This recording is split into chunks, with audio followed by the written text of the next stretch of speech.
할렐루야.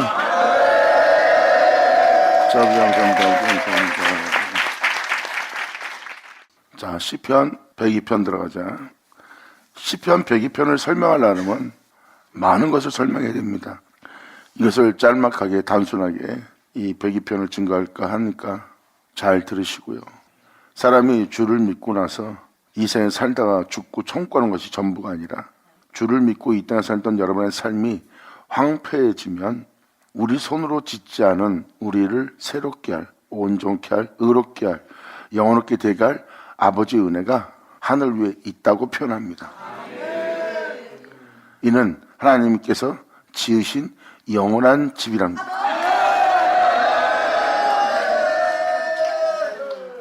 예수님은 안식일의 주인입니다. 나는 안식일의 주인이요 하고 예수님이 이 땅에 오셔서 직접 표현하셨어요. 나는 하나님의 이름으로 일컫는 자요 안식일의 주인이다. 이건 뭐예요?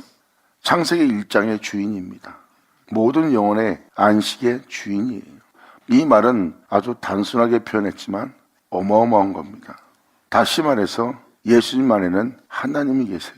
그 은혜로 시작해서 그 은혜로 끝난 그 장소는 여호와가 거하는 여호와의 집이에요. 그 장소는 하나님밖에 계실 수밖에 없어요. 이것이 바로 영혼의 진정한 축복이고 영혼의 진정한 복됨이에요. 하나님이 그 영혼의 모든 것이 되는 겁니다. 2000년 전 예수님의 모습은 여호와의 집이요 여호와의 밭이요 주님이 내주하는 여호와의 전입니다. 그리고 주님이 계신 곳이고요. 이것은 안식일을 완벽하게 보여준 겁니다. 그리고 태초로 시작된 영혼이 결국은 거할 곳은 바로 여호와의 집이라는 거예요. 여호와의 집은 방금 전에 말한 것처럼 전능한 시가 통치하는 곳, 하나님이 그 영혼의 모든 것이 되시는 곳, 그것이 바로 하나님이 그 영혼을 안식케 하는 곳이요 하나님은 그 안식일의 주인으로서 안식하는 장소입니다. 사도 베드로도 창조에 대해서 표현하고 있고 이 시편에도 창조에 대해서 표현하고 있습니다. 사람을 새롭게 짓는다는 것은, 새롭게 변화시킨다는 것은 창조입니다. 그 변화가 이 땅에서 살면서 복되게 누리는 삶을 살다가 사라진 인생을 복되게 하는 역사가 아니라 어둠에서 빛으로, 즉 사망에서 영원한 생명으로 옮기는 일이라면 그는 현재 눈에 보이는 세계보다 더 큰 세계를 창조하는 창조의 세계.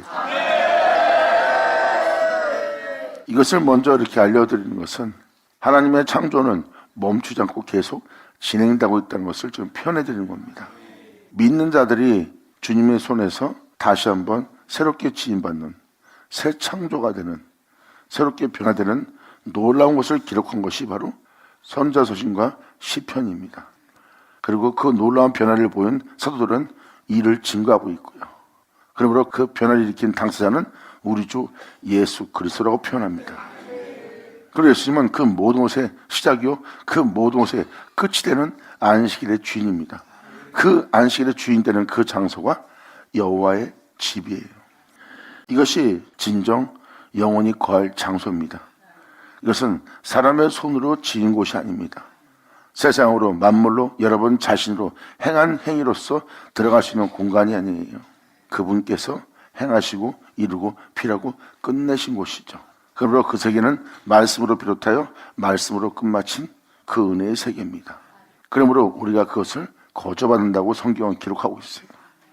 여러분들을 새롭게 할 하나님의 놀라운 은혜가 우리 손으로 짓지 않은 우리의 영원한 집이 하늘 위에 있다는 것을 사도 바울은 표현합니다. 지금 시편 102편이 그 내용이고 그리고 시편 103편이 같은 내용들입니다.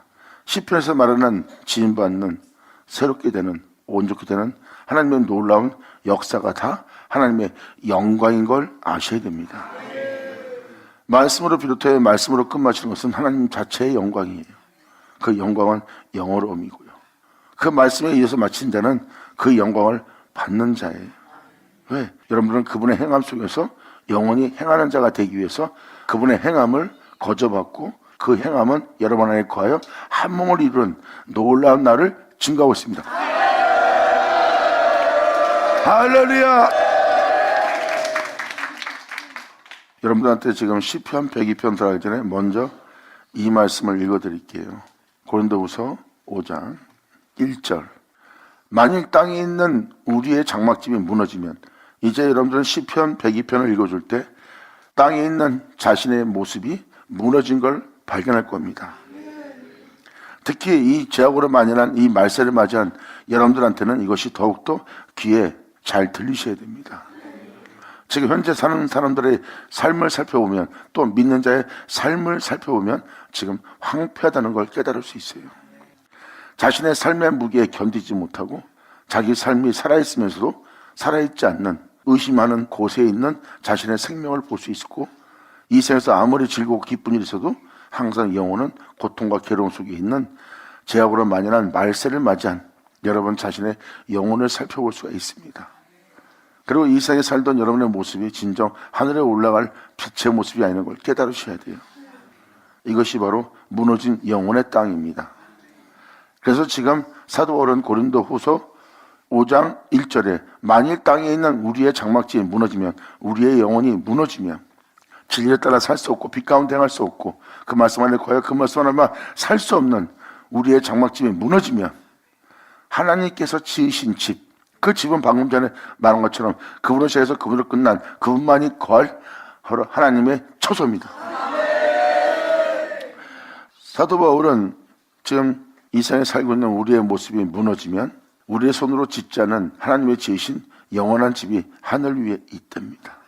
그래서 여러분한테 안식일의 주인이신 예수님을 증거한 거예요. 태초에 천지를 창조하신 분은 하나님입니다. 그 하나님은 말씀하사 세계를 창조하고 아담을 창조합니다. 그 창조된 아담은 죄를 받아들였고 세상의 사람으로 육체가 되어버렸어요. 그 말씀에 의해서 있는 자가 그 말씀에 의해서 살지 못하는 무너진 장막집이 된 겁니다. 사람은 영원하다는, 영원롭다는, 전능하다는 그 진리로 창조됐어요. 그 말씀에 의해서 창조된 자가 그 말씀에 의해서 살지 못하는 존재로 그 장막집이 무너진 영혼의 상태입니다. 하지만 그 무너진 그 엣집을 입고 와서 이 땅에서 산 제물이 되어 그 모든 걸 끝마치고 하늘에 올라간 말씀이시니 우리가 믿는 우리 구주 예수 그리스도 신이라. 말씀에 의해서 있는 우리는 영원하지 못하나 우리를 위해서 이 땅에 내려 또 올라가신 그 말씀은 영원히 거하시나니. 하나님께서 지으신 집 곧 손으로 지은 것이 아니요 하늘에 있는 영원한 집이 우리에게 있는 줄 아나니라고 표현한 표현은 바로 무엇입니까? 그 말씀은 또 우리에게 자신을 내어주어 우리로 다시 영원한 존재가 될 수 있도록, 영원한 집에 거할 수 있는 존재가 될 수 있도록 그 은혜를 예비해 놓고 끝마쳤다는 이야기입니다.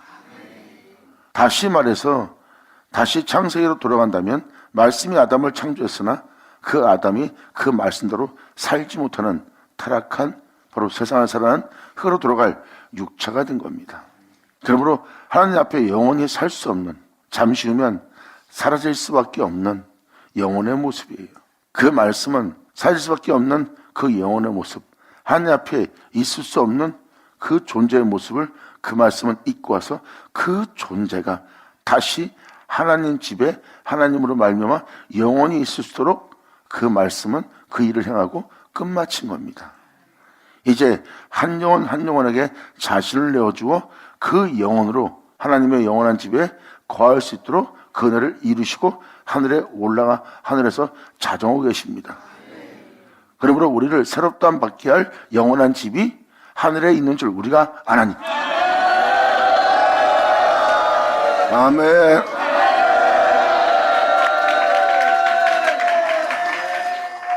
그래서 우리 손으로 짓지 않는 우리의 영원한 집이 하늘에 있다고 사도 바울은 표현합니다. 영원한 집, 즉 우리가 영원한 사람이 될 수 있다는 거예요. 예수님처럼 하나님의 거하는, 하나님의 성전이 되는, 그리고 하나님의 거룩한 열매를 맺힐 하나님의 밭이 될 수 있는 그 영원한 집이 하늘 위에 있는 줄 사도 바울은 안다고 표현합니다. 왜? 2000년 전 예수님은 잠시 후면 사라질 세상의 몸을 입고 왔어요. 그런데 예수님은 거기서 부활하여 나와 하나님 앞에 영원한 존재로서 올라가시는 분이 되었습니다. 이것은 바로 무엇입니까? 우리를 그렇게 되게 할 은혜가 하늘에 있다는 거. 우리에게 그 은혜가 예비되었다는 거. 창조된 영혼에게 또 놀라운 창조가 예비되었다는 거. 할렐루야. 아멘.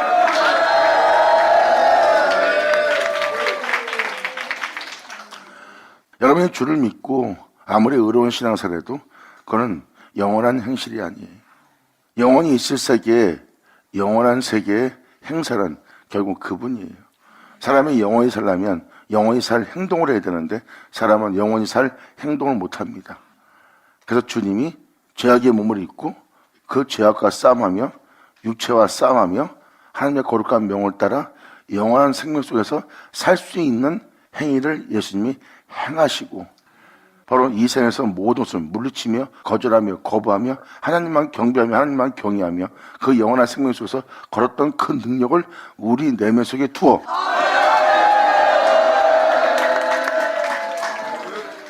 그 능력을 따라 행할 수 있는 우리 모두가 될 수 있도록 역사하신다고 하셨어요. 성경은 이것을 지금 명확히 표현하고 있고 사도 바울은 우리의 낮은 몸이 그분의 영광의 몸처럼 변화될 걸 표현하고 있고 또한 썩고 죽을 우리의 인생이 썩지 않고 죽지 않는 것을 우리가 새롭게 잊고 그 은혜 속에서 행한다고 기록되어 있어요. 그리고 베드로 후서 3장에도 베드로는 마지막 날에 창조에 대해서 표현할 때 사람들은 그 창조에 대해서 조롱할 거라고 표현합니다. 우리 눈으로 보이는 이 창조의 세계, 어제나 오늘이나 그대로 변함이 없이 그 창조된 모습으로 그대로 있는데 창조라니 하고 비웃고 조롱한대요. 그런데 사도들의 표현하는 창조는, 이 시편과 선자들이 표현하는 창조는 바로 여러분 속사람입니다. 영원토록 세토록 살 수 있게 할 속사람의 역사, 그것은 하나님의 영과 여러분의 영을 한 영이 되어 여러분의 죽을 몸을, 썩을 몸을, 음배에 버림받을 여러분의 몸을 살리려 합니다.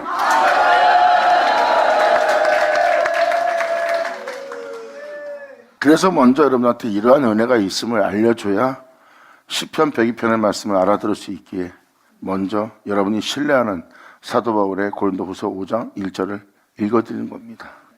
여기서 말하는 땅은 여러분 자신이고 땅에 있으면서 여러분 자신이 어떠한 모습으로 살고 있는 모습이 장막집이에요. 장막집이라는 것은 여러분이 여러분 내면에 무엇을 취하여 가지고 있나 살펴보세요. 그건 진리가 아닌, 하나님이 아닌, 그분의 행사가 아닌, 하나님의 원치 않는, 하나님을 분노케 하는 죄와 욕심과 탐욕이 여러분 안에 온갖 가득 차 있는 여러분 자신을 볼 겁니다.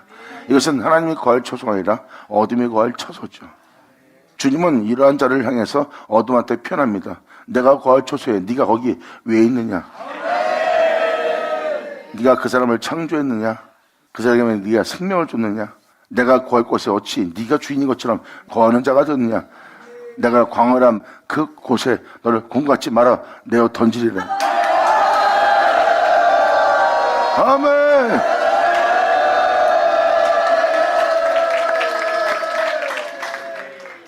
어둠을 꾸짖으며 주님이 거할 장소라고 주님이 표현하는 것이 선자서신에 나옵니다. 이것이 바로 사람의 장막의 모습이에요. 여러분 자체는 여호와의 밭이요 여호와의 집이라고 표현되어 있습니다. 하나님이 행하시는 열매를 맺을 밭이요 그 하나님이 내주할 여호와의 집이라는 거예요. 이게 바로 사람의 진실된 진정한 모습이에요. 근데 사람은 그렇게 살지 못합니다. 근데 그렇게 살 수 있도록 주님은 새로운 창조를 2000년 전 예수님을 통해서 이루었어요. 그리고 그 은혜를 내주어 여러분들의 낮은 몸을 그분의 영광의 몸처럼, 예수님이 하나님의 집인 것처럼 여러분도 하나님의 집이 되도록, 예수님이 하나님의 처소인 것처럼 여러분들도 하나님이 거할 처소가 되도록, 예수님이 하나님의 거룩한 자가 되어 영원한 생명 속에 사는 자가 된 것처럼 여러분 또한 거룩한 자가 되어 영원한 생명 속에 살 수 있도록 주님은 영원토록 사라질 영혼들을 살리려 그 말씀을 이 땅에 오셔서 그 영혼들이 죽음의 세계에서, 썩음의 세계에서, 음배에 버림받은 세계에서 살 수밖에 없는 그 몸을 입은 상태에서 다시 영원한 존재가 되도록, 여호와 집이 되도록, 하나님의 처소가 되어 영원한 생명 속에 살 수 있도록 예수님은 그 몸을 입고 와서 여러분의 죄를 짊어지고 그 몸이 다시 영원한 여호와의 집으로서 살아갈 수 있도록 예수님은 2000년 전 여러분의 영원한 창조를 이루었어요. 할렐루야.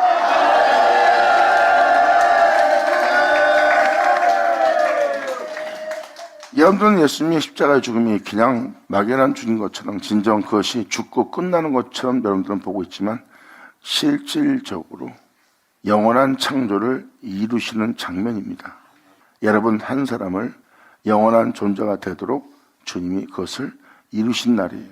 아담을 창조하듯이 여러분들을 영원한 존재로 창조하는 일을 끝마친 자리입니다. 여러분, 지금의 이 여러분의 눈에 보이는 이 모든 세계와 여러분들을 창조한 모습도 놀라운 건데 사람을 영원히 살게 한다는 것은 어마어마한 창조입니다. 잠시 있다 사라질 세계도 창조한 것을 보고 놀라워하는데 그것을 영원한 세계로 만든다면 그건 상상도 못할 창조예요. 그건 창조가 아닌 이상 그렇게 영원한 존재로 살아갈 수는 없습니다. 그래서 창조라는 게 맞는 거예요. 주님은 이미 그 창조를 이루었고 이제 나는 네가 그렇게 살 수 있도록 내가 너를 지으리라.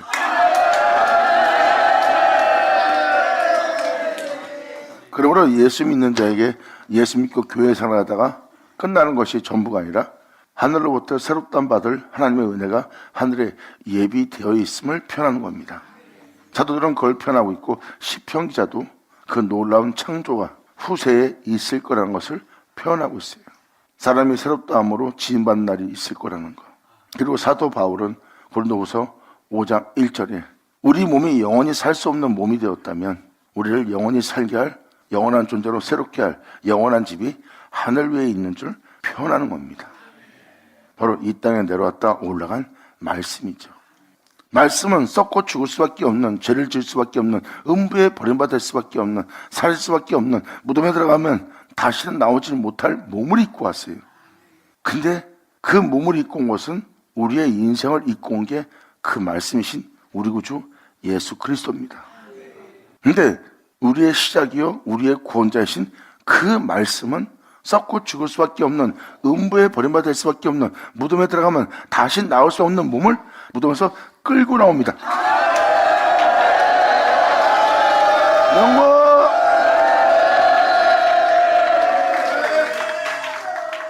그래서 사도 바울은 그리스도의 영이 너희 안에 있으면 육체에 있지 않고 여러분 영이 있다고 그랬어요. 그의 영이 너희 속에 있으면 하나님은 네 안에 계신 주님의 영으로 말미암아 네 죽을 몸도 다시 살리신다고 그랬어요.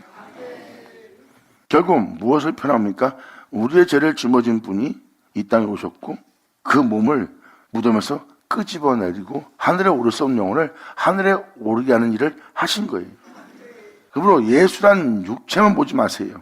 우리의 죄를 짊어진 이 땅에 잠시 있다 사라져버리고 무덤에 들어가면 다시 나오지는 못할 그 몸이 예수라고 생각하지 마세요. 예수는 바로 말씀이에요. 그 말씀이 무덤에서 끄집어내왔다는 거, 음부에 버림받을 영혼을 다시 거기서 해방시켰다는 거, 그 영원한 심판을 명쾌했다는 거, 그리고 그 몸을 하늘에 올리는 일을 그 말씀이 하셨다는 겁니다. 그러므로 잠시 후에 사라질 우리의 인생을 다시 영원한 존재로 살게 할 그 은혜가 우리한테 예비된 거예요. 그래서 예수님은 그 은혜를 다 이루고 나서 표현합니다. 내가 올라가지 않으면 너한테 아무 유익이 없다. 내가 올라가야지 이 생명을, 이 영광을, 이 구원을 내가 너한테 보낼 수가 있다. 아멘!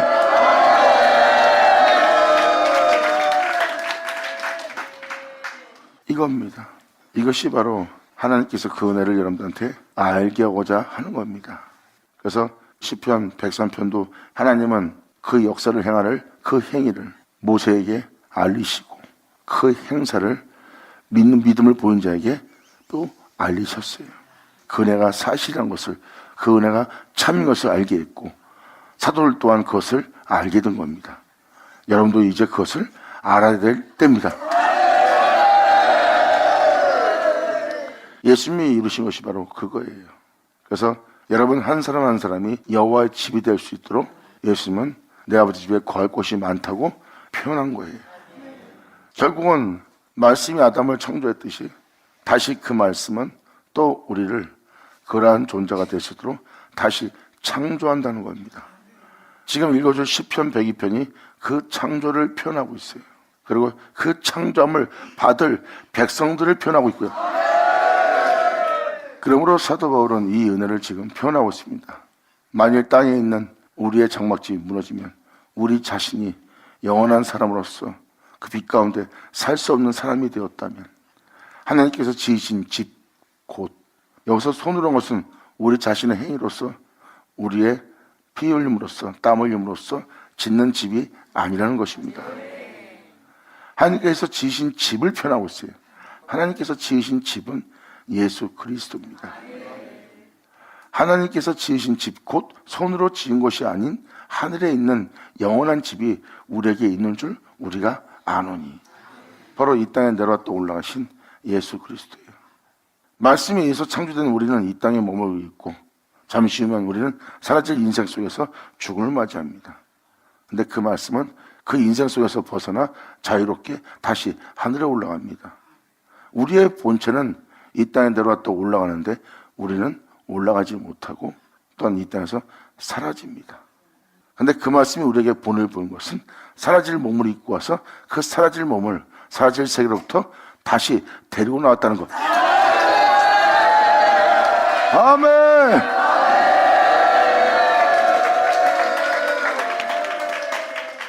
그 자신을 주님이 우리에게 내어주어 그 자신을 너희 속에 두어 자신을 너희 속에 둔 나 자신을 통하여 네 죽을 몸도 다시 살리려 함이라요.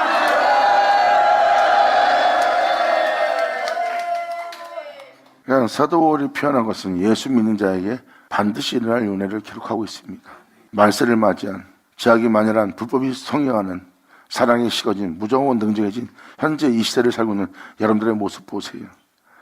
사랑한다는 것은 거의 불가능해요. 사람이 깨끗하게 순전하게 정결하게 자신의 영혼을 더럽히지 않으며 살 수 있다는 것은 불가능할 세계에 지금 살고 있습니다. 오히려 원치 않는 죄를 짓게 하는 욕심내는 탐욕을 내는 육체의 정욕을 도모하는 육체를 따라 사는 성경에서 하지 말라는 것을 하고 싶지 않아도 할 수밖에 없는 것이 자신 안에 가득 차 있고 오히려 선을 행하고자 하는 자신에게 진리를 따라 행하고자 하는 자신에게 그 진리와 선은 하나도 없고 원치 않는 이것만 행하는 악이 함께함을 깨달을 겁니다. 그러므로 죄의 종이 되어 그 세계에서 벗어날 수 없는 종노릇하고는 여러분 자신을 살펴보세요. 그러면 지금 말한 그대로 여러분 인생이 바로 죄의 종인 것을 깨달을 수 있습니다. 이게 바로 여러분이 벗어날 수 없는 삶 속에 살고 있는 여러분의 삶이에요. 그 삶 속에서 찌들고 찌들며 고통을 당하며 주를 믿는 그 영혼의 고백이 바로 시편 102편의 고백입니다. 잠시만 읽어주자면 이렇게 써 있습니다. 여호와여 내 기도를 들으시고 왜? 이 세상 삶에 죄악이 종이 되어 살아가는 원치 않는 이것을 행하며 살아가는 자신의 인생이 찌들고 찌든 거예요. 그래서 그 영혼은 고백합니다. 여호와여 내 기도를 들으시고 나의 부르짖음을 주께 상달케 하소서. 나의 괴로운 날에 주님의 영광의 얼굴 영원한 생명의 얼굴을 나에게 숨기지 마소서. 이 세상에서 주님 외에는 나의 소망이 없으며 주님 외에는 내가 바랄 것도 없나이다. 주님의 얼굴을 구할 정도면 그 영혼은 이미 이 세상에서 자신의 생명이 황폐케 된 상태입니다. 고통 중에 고통이 더하고 괴로움 중에 더 괴로움이 더하고 그러므로 자신이 살 의욕도 없을 정도로 이미 찌든 삶 속에 찌들어 있는 영혼이 결국 세상에서 어떤 소망을 가질 수 없는 상태에 이르러 하나님만 찾는 하나님만 구하는 영혼의 모습을 표현하는 겁니다. 그러므로 여호와의 내 기도를 들으시고 나의 부르짖음을 주께 상달케 하소서. 나의 괴로운 날에 주님의 얼굴을 내게 숨기지 마소서. 주님의 귀를 기울이사 내가 부르짖는 날에 속히 내게 응답하소서. 대저 내 날이 연기같이 소멸하며 내 뼈가 냉가리같이 탔나이다. 내 몸은 불탄 것처럼 날마다 괴로운 고통 속에 있고 또한 그 냄새와 연기가 항상 내 몸에서 나나이다. 항상 내 몸에서 타고 있는 이 괴로운 냄새들을 내가 내 영혼이 항상 맡고 있다는 거예요. 여러분이 지금도 괴롭고 살기 힘들고 정말 삶 자체가 너무 무거워 정말 곤혹스러워 살 수 없다고 느껴지는 그 장소에서 여러분이 안 좋은 일이 생기거나 누구랑 부닥치면 진짜 냄새나는 장소에 있는 자신을 발견할 겁니다. 선을 행하여 행할 수도 없고 진리 따라 행할 수도 없고 복음을 따라 행할 수 없고 원치 않는 이것만 행하는 온갖 악이 자신의 몸에서 악취같이 나고 있는 걸 깨달을 겁니다. 바로 이 시편 102편 기자는 그 자신을 발견한 거예요. 그러므로 내 날이 연기같이 소멸하고 있으며 내 뼈가 냉가같이 탔나이다. 내가 음식 먹기를 잊었으므로 내 마음이 풀같이 세잔하였으며 나의 탄식 소리로 인하여 나의 살이 뼈에 붙었나이다. 이젠 내 속에 있는 모든 것과 내 몸이 한 몸처럼 움직인다는 거예요. 그 고통과 괴로움이 정말 살 소망이 없는 그러한 고통들이 온몸에 쫙 붙어 있다는 거예요. 이러한 내 인생은 광야의 탕아새 같고 황폐한 곳에 부엉이같이 되었사오며 내가 밤을 새우니 불법이 성행하는 제약이 만연한 이 말세 속에서 내가 살고 있사오니 지붕 위에 외로운 참새 같으니이다. 지붕인 것은 바로 여러분이 이 세상을 바라보는 여러분의 모습이에요. 모든 데가 있어도 혼자 있는 것 같고 모든 것이 풍성해도 내게는 문둥상처럼 보이는 지붕 위에 있는 외로운 참새 같다고 자신의 영혼의 상태를 지금 표현합니다. 내 원수들이 종일 나를 해방하며 나에 대하여 미치듯이 날 치는 자들이 나를 가리켜 맹세하고 나이다. 세상에서 내가 이러한 죽음을 맞이하도록 원수들이 비웃고 있고 그리고 이제 완전히 끝마칠 수 있는 인생이 되었다고 원수들이 조롱하며 이제 성공했다고 맹세하고 있다고 합니다. 우리의 영혼은 이 땅에서 처참하게 죽게 할 그 모든 것이 원수의 손에서 자신이 지금 박해를 받고 있는 것을 그 영혼이 깨닫고 표현하는 거예요. 이제 나를 완전히 망하게 할 수 있다고 성공했다고 저들이 지금 맹세하고 있나이다 하고 영적으로 지금 이 영혼이 깨닫습니다. 자신의 삶을 쳐다보면서 원수가 행한 것을 보는 거예요. 그 밑바닥에서 이제 삶을 완전히 내려놓은 장소에서 그 영혼이 깨닫는 모습입니다. 나는 죄를 양식같이 먹으며 날마다 불태워서 죄가 되어버린 내 인생을 내가 날마다 먹나이다. 돌아봐도 내 인생 때문에 내가 살 소망이 없는 죄를 마시는 거예요. 누굴 만나든 어느 장소에 있든 진짜 잠시 후면 사라질 고통 속에 있는 내 인생의 죄를 항상 양식처럼 마시고 있나이다. 평안을 찾을 수도 없고 평강을 찾을 수도 없고 힘을 얻을 수 없는 영혼의 고통 속에 있는 황폐한 영혼의 모습이에요. 나는 황폐한 곳에 부엉이같이 되었나이다. 이게 바로 영혼이 황폐해진 겁니다. 살 소망을 잃을 정도로. 그러고 말며 나는 죄를 양식같이 먹으며 나의 마시면은 눈물을 솟아오니 이는 주의 분과 노를 인함이다. 주께서 나를 드셨다가 던지셨나이다. 주님의 은혜를 받아 이 은혜 속에서 살고 있는 것처럼 보였으나 나는 지금 주님의 손에 들렸다가 내어 던짐을 당한 모습밖에 보이지 않나이다 하고 자기 인생을 돌아본 영혼의 고백입니다. 이는 주의 부한 노를 인하여 주께서 나를 드셨다가 던지신 영혼의 인생밖에 안 되는 자신의 인생을 보는 영혼의 고백이에요. 이러한 영혼이 여기서 누굴 만나는지 잘 보세요. 오직 한 분, 영원한 주. 아멘. 이것이 바로 이 세상에서 내가 원하는 것은 주님밖에 없나이다.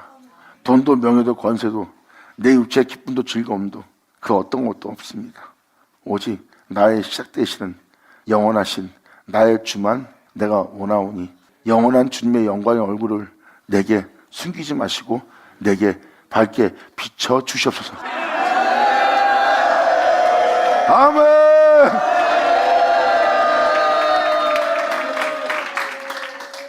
이것이 시편의 내용입니다. 여기서 지금 땅에 있는 우리의 장막지 무너지면 이 표현은 뭐예요? 황폐해진 영혼의 모습이에요. 그리고 황폐해진 자신의 영혼의 모습을 자신의 삶을 돌아보는 거예요.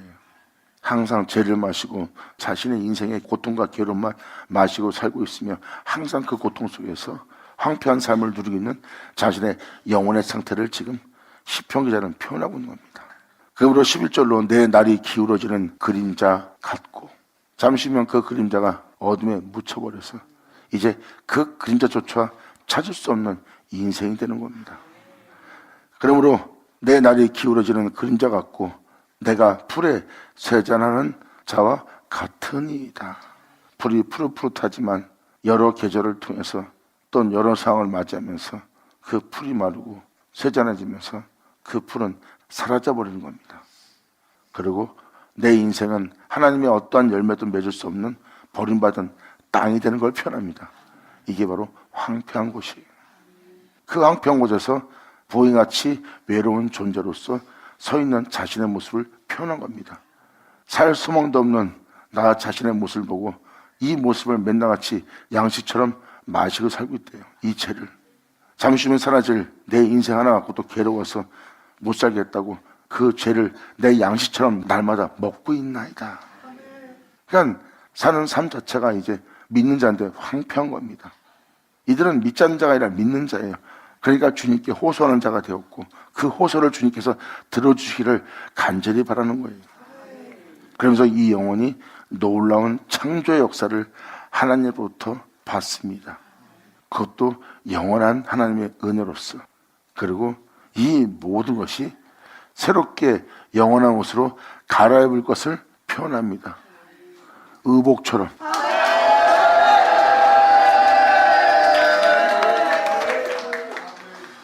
시편과 사도 바울 서신은 뭘 표현하고 있습니까? 우리를 영원히 살 존재가 되게 할 우리 손으로 짓지 않는 하나님이 지으신 집이 우리에게 있다는 거예요. 여러분이나 나나 썩을 수밖에 없고 죽을 수밖에 없는 곳에 살고 있는 걸 여러분도 아십니다. 근데 이런 모습을 썩자고 죽지 않고 영원히 살게 할 은혜가 하늘 위에 있대요. 우리는 그 은혜를 덧입는다고 표현합니다. 그 은혜로서 우리가 다시 새롭게 태어난다는 것은 창조받는 모습이고 그 창조의 모습에서 이미 주님은 그것을 이루었고 이제 그 모습 그대로 우리를 지어준다는 거고 사도 바울은 그것을 우리가 덧입는다는 거예요. 썩을 날을 썩지 않도록 죽을 날을 죽지 않도록 이것이 바로 여러분의 생명을 받아들인 겁니다. 이 생명은 예수 안에 있는 영원한 생명이고 그 생명은 제 가운데 살다가 제 가운데 죽어 음부에 버림받을 여러분들의 영혼을 음부에 버림받지 않도록 썩을 여러분들로 썩지 않도록 또한 죽을 자로 죽지 않도록 되게 할 이 몸을 짊어지고 이 땅에서 부활한 예수님의 생명입니다. 예수님도 우리와 똑같이 썩고 죽을 수밖에 없는 죄를 질 수밖에 없는 몸을 입고 왔어요. 근데 그 몸을 이 세상으로부터 썩지 않고 죽지 않고 해방되어 하나님 앞에 영원한 존재로 나아갈 수 있도록 예수님은 바로 그 일을 행하신 생명의 주예요.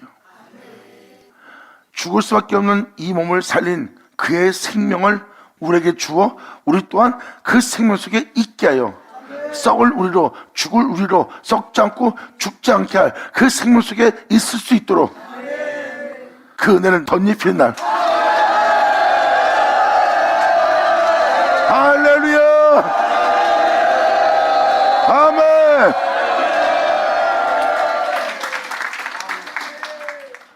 이렇게 성경은 우리를 새롭게 할 은혜가 하늘 위에 있다는 거. 예수님은 육체가 예수님이 아닙니다. 바로 태초의 말씀이 예수님이에요. 육체는 우리의 죄를 짊어진 육체예요. 그 말씀이 우리를 창조했으나 우리는 이 땅에서 흙으로 돌아가 다시는 나오지 못하고 영원한 형벌을 받으러 갑니다. 이게 바로 죄를 받아들인 우리의 모습이에요. 그런데 그 모습을 다시 이 세로부터 하나님의 분노로부터 해방시킬 수 있도록 바로 그 말씀은 이루었어요.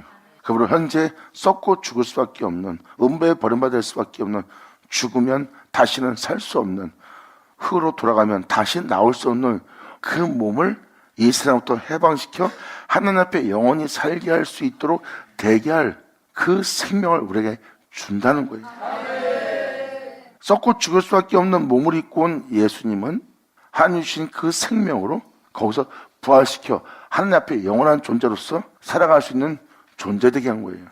그 생명을 하나님께서 자신에게 주었고 나는 그 생명으로 썩고 죽을 수밖에 없는 이 몸을 살렸도다. 그러므로 여러분들도 이제 여러분이 보고 있는 여러분 자신의 모습은 잠시면 썩고 죽어 사라지고 여러분들은 어디로 갈지 모르는 존재가 되어 있는 상태입니다. 죽고 난 다음에 심판이 있고 영원한 음부로 들어갈 것을 성경은 표현하고 있어요. 여러분이 아버지 뜻대로 살지 않았다면 음부에 버림받을 영혼이에요.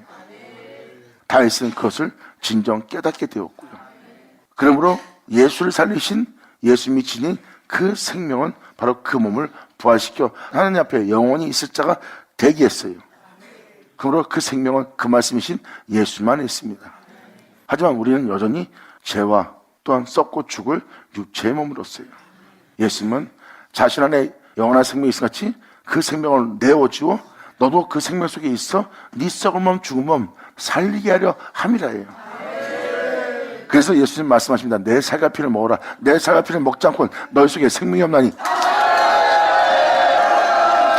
아멘. 예수님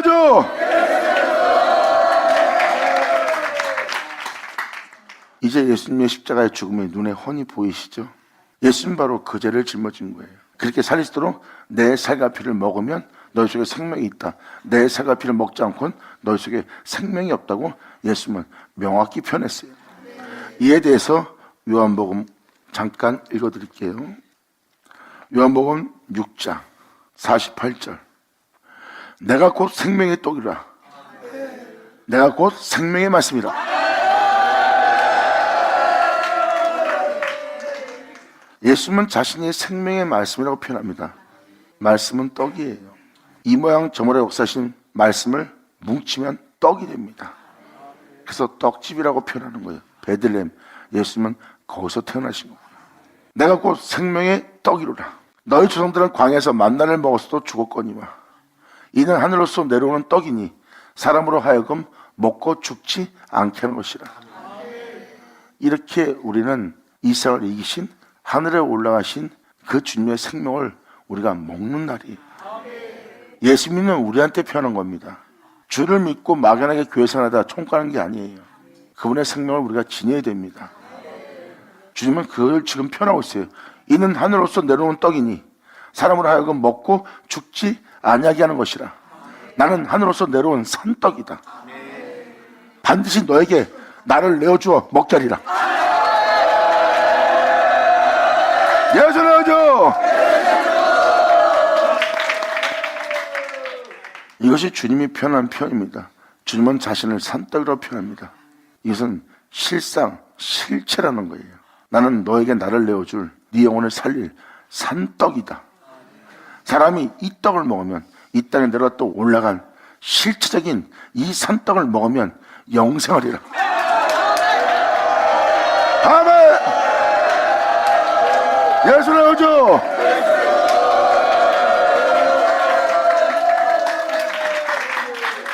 예수님은 분명히 기록했습니다. 자신을 주어 여러분들을 먹어 영생하게 할 거라고. 이것은 이론이 아니라 상징이 아니라 믿습니다 하고 끝나는 것이 아니라 여러분한테 실제적으로 여러분들은 이 생명을 먹고 이 생명으로 영생할 수 있는 자가 된다는 것을 주님은 지금 명확히 표현하고 있어요. 자, 표현하고 있는 예수님의 표현을 잘 보세요. 이 떡을 먹으면 영생하리라. 나의 줄 떡은 곧 세상의 생명을 위한 내 사료라. 썩고 죽을 너를 다시 살릴 내 사료라 하시니 이러므로 유대인들이 서로 다투가로되 이 사람이 어찌 능히 제사를 우리에게 주어 먹게 하겠느냐. 육신 온 자신을 어떻게 우리에게 주어 먹게 하겠느냐. 대화가 안 됩니다. 예수님은 네가 본 나 너에게 주어 너에게 나를 먹게 하리라. 이런 표현을 쓴 자 지금 어떻게 지사를 우리에게 주어 먹게 하겠느냐. 이건 상징적으로 주님의 살갑이를 먹고 날마다 말씀 듣는 것이 하나님 살갑이 먹는 거죠 하고 자연스럽게 의식적으로 상징적으로만 생각하고 끝마칩니다. 진짜 어떻게 자신의 살을 우리에게 주어 먹게 할 수 있냐 하고 여러분들은 생각하며 상징적으로만 믿고 있는 것이 바로 이 유대인들처럼 어떻게 지사를 우리에게 주어 먹게 하겠느냐 하는 사람과 똑같은 거예요. 예수 믿는 여러분들한테도 이것이 실상이고 실체고 진짜인데 여러분이 상징적으로만 듣는다면 여러분이 이들과 다를 바가 없는 자입니다. 이에 대해서 이런 반문을 하는 자에게 예수님은 일침을 가하는 말씀을 하십니다. 예수께서 이르시되 내가 진실로 진실로 너에게 이르노니 인자의 살을 먹지 아니하고 인자의 피를 마시지 않으면 너희 속에 생명이 없느니라. 아멘. 예수 나오죠. 받는 사람 받을 쳐다.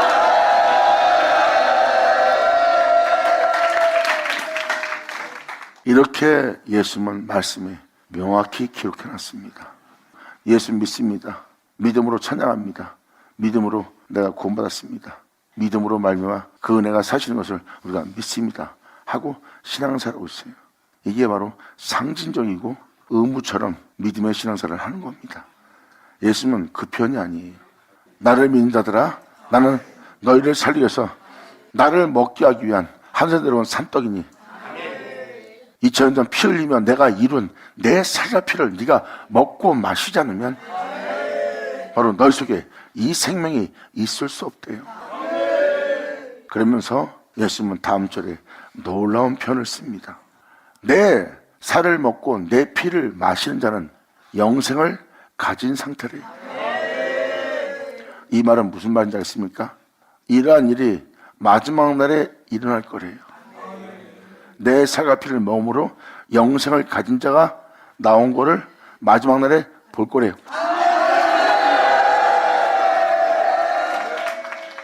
그래야 이 은혜가 있음을 여러분들은 깨달아야 이 은혜를 알고, 이 은혜를 알아야 이 은혜를 구하고, 이 은혜를 구하여 그 응답을 받고, 그 응답을 받아야 이 은혜를 증거할 수 있는 여러분이 되죠. 주님의 십자가의 죽음과 이 땅에 내려갔다 올라가신 그분의 은혜는 결코 헛된 것이 아니라 여러분이 진일 은혜입니다. 아브라함의 복이 뭔지 아십니까? 그 하나님을 너에게 주리라. 내 살을 먹고 내 피를 마시는 자는 영생을 가졌고 마지막 날에 내가 그를 다시 살릴 거래요. 무덤에 들어가면 다시 나오지 못할 그 무덤으로 들어간 영혼을, 그 생명을 가진 그 그리스도를 살리신 같이 마지막 날에 그 은혜를 하나님은 베푼다고 기록되어 있어요. 선자서신의 시편에 마지막 날에 하나님이 골수에 기진 것을 이 세상 영혼들로 먹을 수 있도록 주님은 부어준대요. 그것이 바로 주님의 생명입니다. 그 생명의 살과 피를 먹어 그 생명을 지닌 자는 영생을 가진 자래요. 그러므로 2000년 전 그 생명을 가진 그를 무덤에서 주님이 살리는 것처럼 그의 살과 피를 먹고 그 생명을 지닌 존재는 영생을 가진 영혼이니 그 영생을 가진 그 영혼을 마지막 날에 그를, 그 생명을 지닌 그 영혼들을 하나님이 다시 살리리라. 할렐루야! 아멘! 다시 시편 102편 이러한 은혜가 있음을 이제 깨달으셨죠? 그래서 여러분께 지금도 다시 한번 말씀드리지만 현재 여러분들의 인생을 돌아보고 여러분 자신을 돌아보면 적게나 크게나 여러분 삶이 이러한 상태가 되어 있음을 깨달을 겁니다. 이젠 돈도 명예도 싫고 이상이나 어떤 것도 싫을 정도로 영혼이 괴로움 속에 있는 거예요. 만나는 자마다 다 근심뿐이고 염려뿐이고 다 괴롭고 고통스럽고 힘들고 수고하고 무거운 짐을 진 인생이고 서로 한탄밖에 나눌 수밖에 없는 영혼의 상태인 것을 여러분들은 깨달을 겁니다. 그리고 그 한탄 속에 부를 수 없는 찬양을 억지로 부르게 되고 비록 찬양을 불러 위로받는 것처럼 위로받았으나 그 위로는 잠시뿐이요 다시 한탄만 내 영혼 속에서 나올 뿐이고 한숨만 나올 자신의 영혼을 살필 수 있을 겁니다. 그러므로 세상에서 평화를 얻으며 자신의 영혼을 쉴만한 곳을 찾을 수 없는 영혼의 상태인 것을 깨달을 거예요. 그래서 여러분들은 102편 1절부터 11절까지 묵상하면서 자세히 읽으면 나흘이 기울어져가는 그림자 같고 세잔해져가는 풀과 같은 자신의 인생밖에 안 보인다는 여러분 자신을 발견할 거예요. 거기서 주님의 놀라움은 은혜가 임하는 날입니다.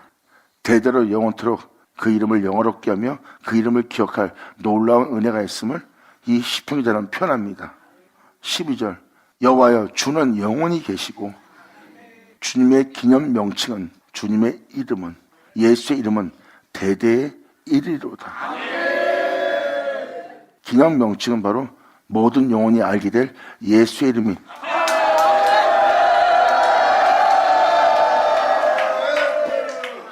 이러한 한편 영혼이 주님을 만나는 놀라운 날입니다. 여호와의 주는 영원히 계시고 주님의 기념 명칭은 대대의 일이로다. 주께서 일어나사 진리를 따라 살고자 하나 진리를 따라 살 수 없는 이 시온을 긍휼히 여기시니 지금 이러한 시대 이러한 영상태에 머문 우리를 긍휼히 여기실 때라 이제 주님께서 우리의 죄를 없이 하시고 다시 우리를 새롭게 할 은혜의 때가 임했다는 것을 시편기자는 표현합니다. 주께서 일어나서 시온을 긍휼히 여기시니 지금은 그를 긍휼히 여기실 때라. 이러한 황폐한 곳에 머무고 있는 그를 하나님께서 긍휼히 여기실 때라.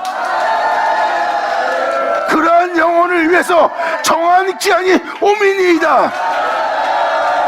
할렐루야. 받아자 받을 쳐다. 예수나죠. 아멘.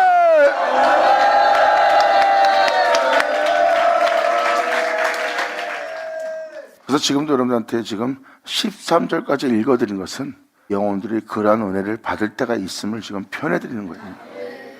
사도 바울도 데살로니가 후서 2장에 기록된 내용입니다. 너희가 그리스도 앞에 모임에 관하여 자꾸 묻고 있는데 그날은 예수 앞에 모이는 날은 아무 때나 오지 않는다.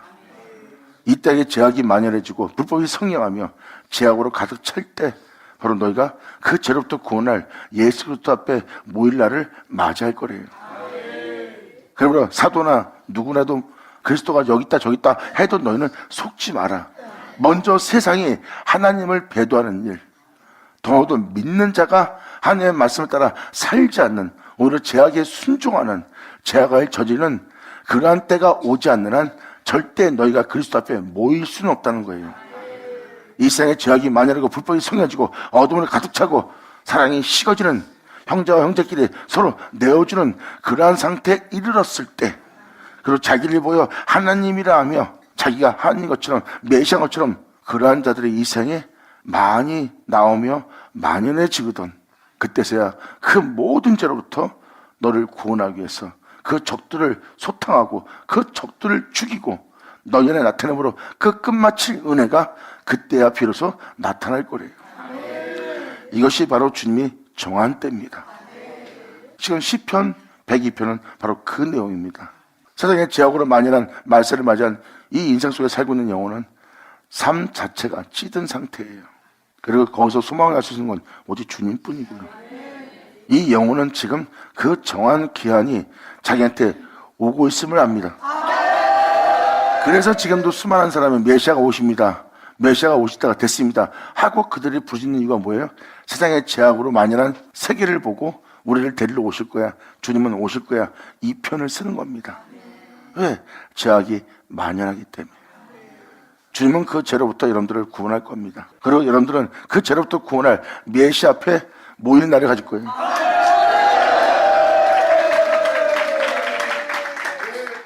이것이 바로 그러한 영상태, 그러한 황폐함에, 그런 쇠잔하는 삶 속에, 외로움과 고통 속에 죄를 양식처럼 마시는 그 영혼이 이제는 그 영혼을 불쌍히 여기시며 그 죄를 담당하며 그 영혼을 자유케 하며 그 영혼에게 만족을 주고 그 영혼에 흡족을 주며 평안과 평안을 줄, 그 영혼을 살릴, 그 영혼을 소생케 할 그 주님의 때가 이미 자기 앞에 와 있음을 표현하는 겁니다. 이것이 바로 그때가 정한 때가, 그 은혜의 때가 오는 때입니다. 보세요. 지금도 13절은 바로 주님께서 무한한 자비로서 긍휼로서 자신을 불쌍히 여길 때인 걸 알잖아요. 자신의 영혼을 주님께서 불쌍히 여기지 않으면 자신은 살 수 없는, 소생될 수 없는 존재라는 걸 이 시편에도 압니다.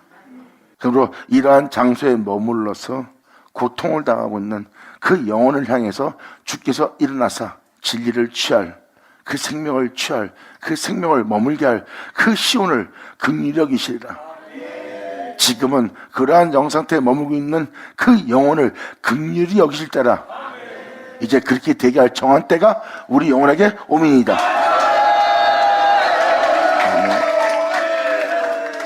우리가 진짜 예수님의 살갑이를 먹을 수 있다는 거, 2000년 전 그분을 우리가 반드시 먹어야 된다는 거, 그래야지만 우리가 지닐 수 있는 생명이 있어요. 그 생명을 우리가 지녀야 지금 우리가 보고 있는 우리의 몸, 이 생명이 살립니다. 지금은 여러분 자신이 여러분 자신을 살리려고 세상에 살아가고 있어요. 그건 여러분이죠. 내가 지닐 생명은 이 썩고 죽을 육체를 살렸던 예수의 생명을 표현하는 겁니다. 이 생명을 여러분한테 지니게 하는 거예요.